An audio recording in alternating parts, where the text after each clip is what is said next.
कल के सत्संग में हम एक दोहे को प्रारंभ किया था, ग्रह भेषज।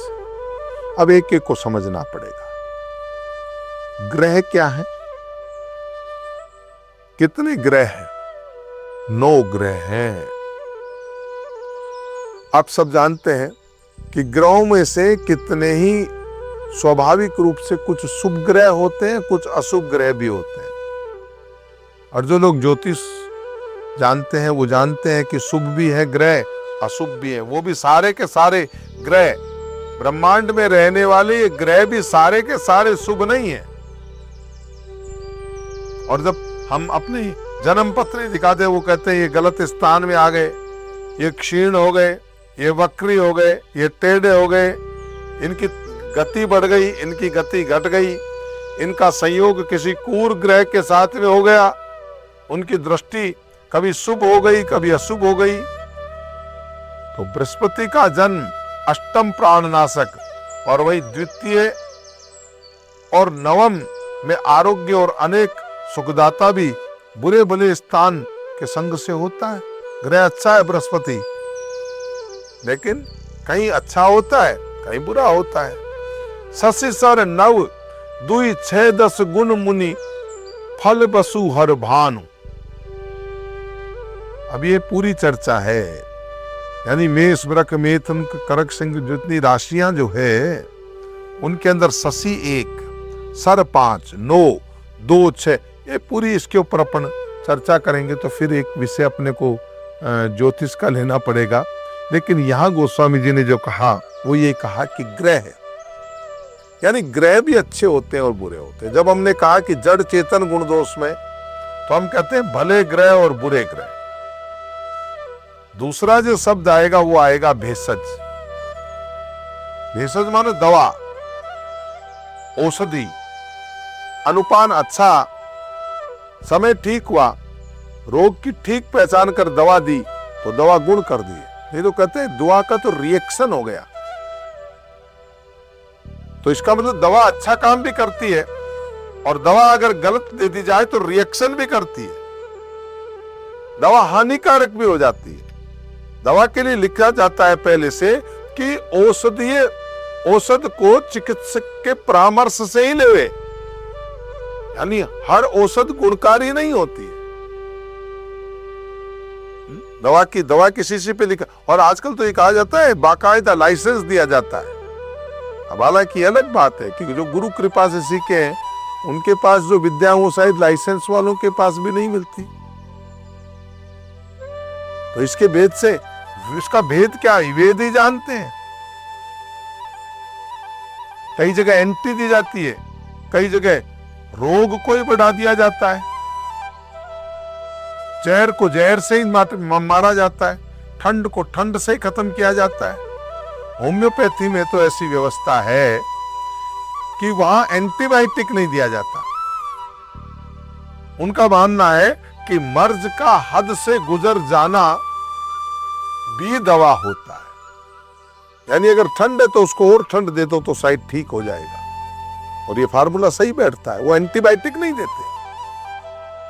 एलोपैथी में भी ऐसी व्यवस्था है कि सांप के काटने पर सांप के जहर का इंजेक्शन लगाते हैं। इस प्रकार की मान्यताएं हैं। तो भेषज का मतलब होता है औषधि। औषधि गुणकारी भी होती है और औषधि नुकसानदायक भी होती है। लोहे की भस्म, शहद के साथ पथरी आदि रोगों के लिए बड़ा गुणदायक है। परंतु यदि मद और कटाई का सेवन किया गया तो फिर ये लोहे की भस्म बड़ी हानिकारक हो जाती है।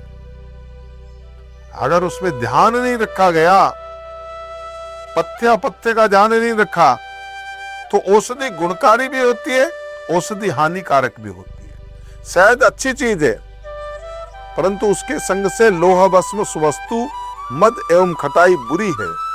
इनके संग से यही शहद कुवस्तु हो जाता है, जहर बन जाता है। तो 2 चीजों की बात करी, ग्रह भेषज जल। हाँ महाराज, जल भी अच्छा और बुरा होता है। गंगा का जल गंगा हरति समेषाम पापम संयति शीतांशु संतापम। गंगा पापनाशिनी है, लेकिन कहीं एक नदी है जिसका नाम है कर्मनाशा। कर्मनाशा का जल वो पाप देने वाला है, धर्म का नाश करता है। गुलाब इत्यादि के संग से यही जल जो है सुगंधित हो जाता है। और इसी जल में कुछ गलत गंदी नाली का जल बहता हो, आप खड़े नहीं रह सकते, जल तो है, दुर्गंध आती है। गंगा जल अगर वारुणी मदिरा में पड़ने से अपावन हो जाता है। गंगा जल को अगर मदिरा में मिलाए तो अपावन हो जाता है। और वही स्वाति जल सीप के मुख में पड़ने से मोती होती है। वही स्वाति नक्षत्र में जल की बूंद अगर सीप में पड़ी तो मोती होता है। वही अगर केले में पड़ी तो कपूर होता है। वही अगर बांस में पड़ी तो बंसलोचन होता है। वही बूंद अगर हल्दी में पड़ी तो कचूर होता है। वही बूंद अगर गौ में पड़ गई तो गोरोचन होता है। और सर्प के मुख में पड़ने से वही स्वाति नक्षत्र की बूंद जहर भी तो बनती है। तो ग्रह बेसज जल पवन, फिर है पवन। अरे फुलवारी आदि से होकर आवे तो सुगंध आती है।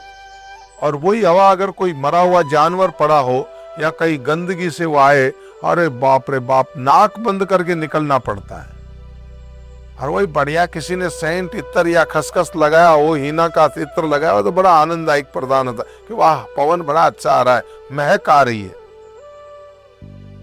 वही पवन अच्छे संगत से महक कहलाती है। और वही पवन बुरे के संग से दुर्गंध भी तो कहलाती है।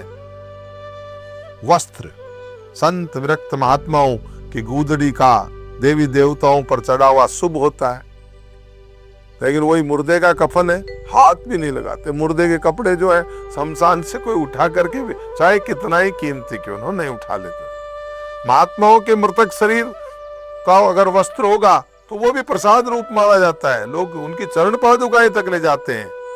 चूनरी मांगलिक है, पर वही चूनरी, वो मांगलिक चूनरी 10,000 की चूनरी भी ला करके कोई मरी हुई औरत के ऊपर जब चढ़ाता है तो क्या कोई उसको लेके जाता है? बोला नहीं, वो अपवित्र हो जाती है। तो वस्त्र भी पवित्र और अपवित्र होती है। लखई सुलक्षण लोग, ज्योतिषी वेद सुजान जानकार लोग हैं, वही इस भेद को जानते हैं कि अच्छा क्या है बुरा क्या है। सम प्रकाश तम पाख दुहु, दोनों पक्षों में सम प्रकाश तम पाक दुहु भेद विधि की। यानी देखो चंद्रमा का जो पखवाड़ा है ना, तो एक आवाज पड़वा हो गई। मान ली मैं आज सत्संग कर रहा हूं तो पड़वा हो गई, आप तक पहुंचेगा जब तक, लेकिन ये हमारा, अब इसको हम क्या बोलेंगे, क्योंकि कल राखी गई है तो फिर ये अंधेरा पक्ष हो गया। अरे अंधेरा क्या और उजाला क्या, चंद्रमा की कलाओं का तो घटना और बढ़ना बराबर हो रहा है, लेकिन घटती हुई कला को हम अंधेरा पक्ष कहते हैं और बढ़ती हुई को हम उजाला पक्ष कहते हैं। इसी में जो उजाला पक्ष होगा उसका तो हम महाराज बड़ी महत्ता मानते हैं कि ये तो महाराज उजियारा पक्ष है, और अंधेरे पक्ष को हम जो है वो कृष्ण पक्ष को कम मानते हैं। तो ये भी भला और बुरा हो गया। तो ग्रह बेसज जल पवन पट, कहने का मतलब है हर चीज में गुण भी है। कहते हैं एक सिक्के के दो पहलू हैं, यहाँ अच्छा भी है बुरा भी है, लेकिन आपका अच्छा और बुरा आपके संग से होता है। इसलिए कृपानाथ जीवन में संग सुधारें और सफलता को अर्जित करें। और सफलता के इस रामायण को यही विराम देते हैं। लेट्स माइक के इस कार्यक्रम को सुनते रहिए। मैं संत श्री राम श्रीमद् रामचरितमानस की एक व्यापक व्याख्या के साथ आपके मध्य पुनः हाजिर होऊंगा। तब तक के लिए विदा। आप सुन रहे थे let's mike more than radio. Follow कीजिए हमें हमारे सोशल मीडिया प्लेटफॉर्म्स पर। It's time for news. It's time for More Than Radio. Presenting the first radio news app, Let's Mic. Let's Mic, a news-based app on your phone where you get to watch and listen news, talk shows, interviews, radio show podcasts. On Let's Mic, you get all relevant information of TV, print, radio.